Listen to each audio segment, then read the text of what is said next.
Donc aujourd'hui, nous allons voir la technique de calcul d'une division posée. On commence par dessiner une potence. Puis on écrit le dividende en haut à gauche. Puis le diviseur en haut à droite. Ici, on écrira le quotient. Enfin, on écrira C au-dessus des centaines, D au-dessus des dizaines, U au-dessus des unités sur le dividende, mais aussi sur le quotient. Donc en parallèle, je vais vous montrer ce que nous avons fait dans les séances précédentes en dessinant et avec la technique posée à côté. Donc après avoir dessiné 857, je cherche dans la table des 3 ce qui se rapproche le plus de 8 centaines sans le dépasser. Je pourrais donc donner 2 centaines à chaque pirate. Je reviens à présent du côté de la division posée. J'ai écrit 2 sous la colonne des centaines du quotient. J'ai donc cherché dans la table des 3 ce qui se rapprochait le plus de 8 sans le dépasser. 2 fois 3 égale 6. 2 fois 3 égale 6.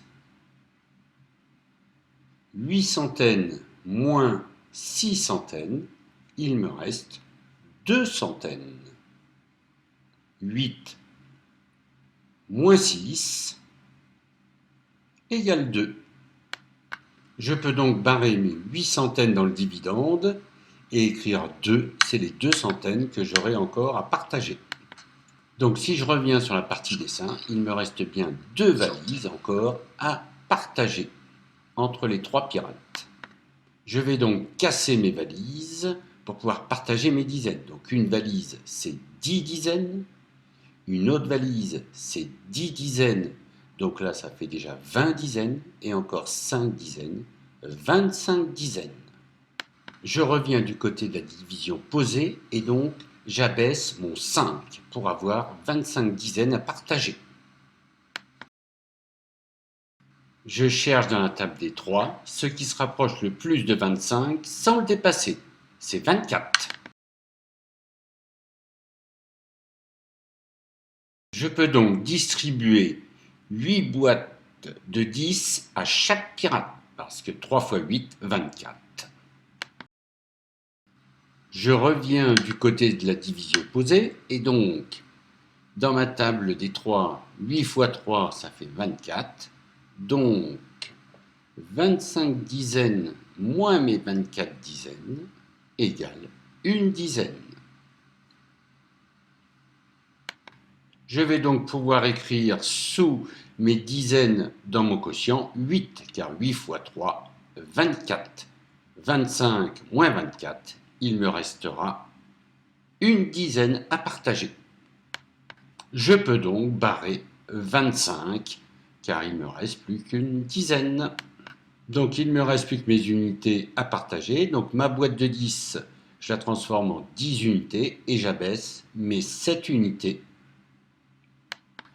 Je cherche dans ma table des 3 ce qui se rapproche le plus de 17 sans le dépasser. C'est 15. 3 fois 5, 15. Donc je vais distribuer 5 unités à chacun. J'écris donc sous la colonne des unités pour chaque pirate 5. 3 fois 5, 15. Et il me restera 2 unités. Je reviens donc du côté de la division posée. Il me reste donc une dizaine et je vais abaisser mon 7. J'ai donc 17 unités à partager en 3. Donc pareil, je cherche dans la table des 3 ce qui se rapproche le plus de 17. C'est 5 fois 3 égale 15. Donc 17 unités moins mes 15 unités, il me restera 2 unités. J'écris 5 dans la colonne des unités au quotient, parce que 5 fois 3, 15, 17 moins 15 égale 2.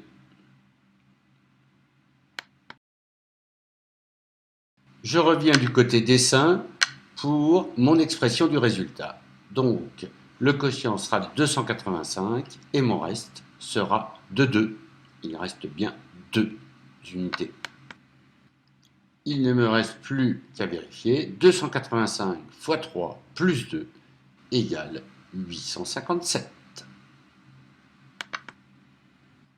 Même chose du côté de la division opposée. 285 multiplié par 3 plus 2 égale 857.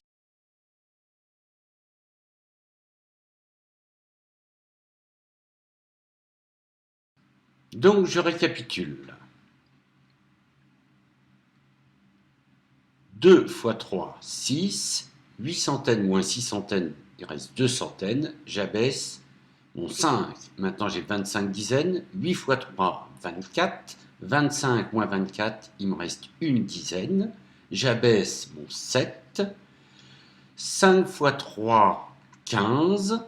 17 unités moins 15 unités, il me restera 2 unités. Chaque pirate aura donc 285 pièces d'or et 2 ne seront pas distribuées.